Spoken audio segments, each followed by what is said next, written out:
And as for F1 students, what if their I-526 application got denied? Will that have any impact on their F1 status?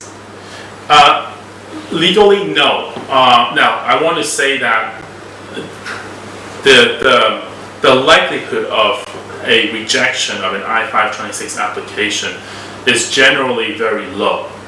The reason is that it's an investment immigration visa, and as long as you make the investment, you will likely get the conditional green card.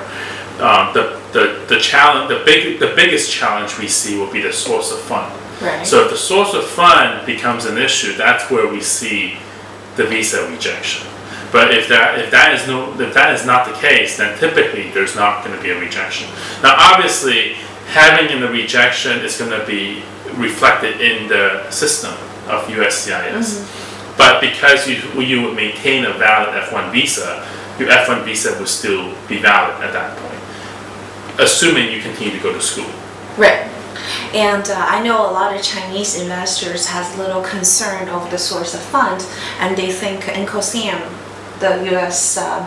Tax Bureau, is involved in this, and because of the global taxation, USCIS may want to see the tax record for the investors to prove the source of fund.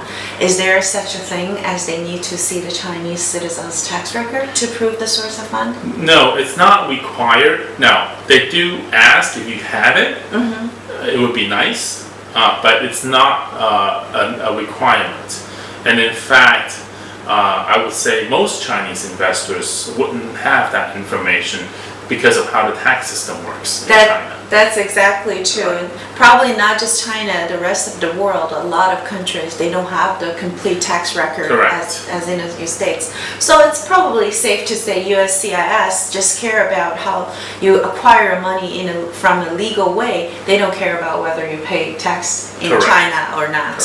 Now, obviously, as an investor, you do want to think about tax planning going forward after you become a green card holder. Because at that point, the U.S. does care, because they do care about paying U.S. taxes.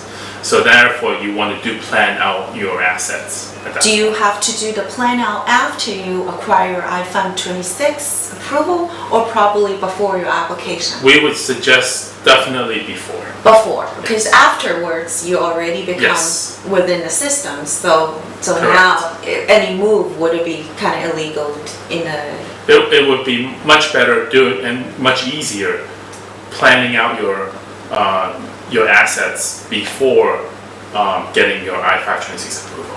Okay, and then we talked about source of fund. We know source of fund is a big component in I-526 application. And as for I-526 in source of fund, we've heard people use equity loan to use that as a source of fund. Is that workable within USCIS? Although it is a loan, it still will be accepted? Yes, that would be. That's actually quite common.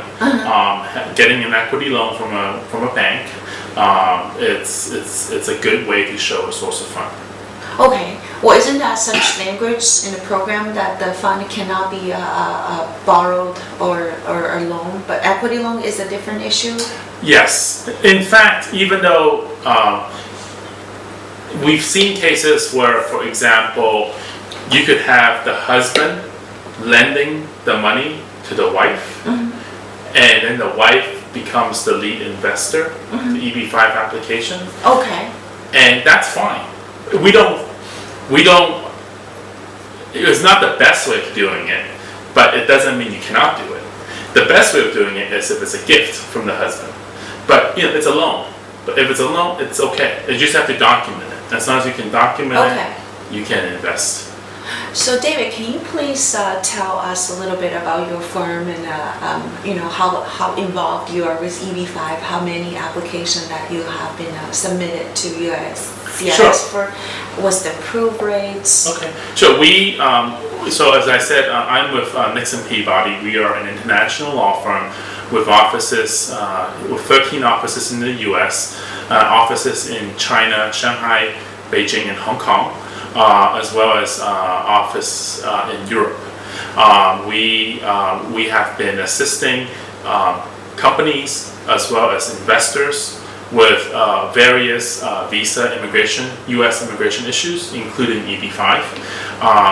On a yearly basis, we do about somewhere between, I would say, 200 to 300 applications. 200 to 300? Yes, to USCIS, responding to RFEs. Our success rate, knock on wood so far, for EB-5 has been 100%. Well, that's fantastic. And we have not had any RFEs for EB-5s, which is really good. So we do our best.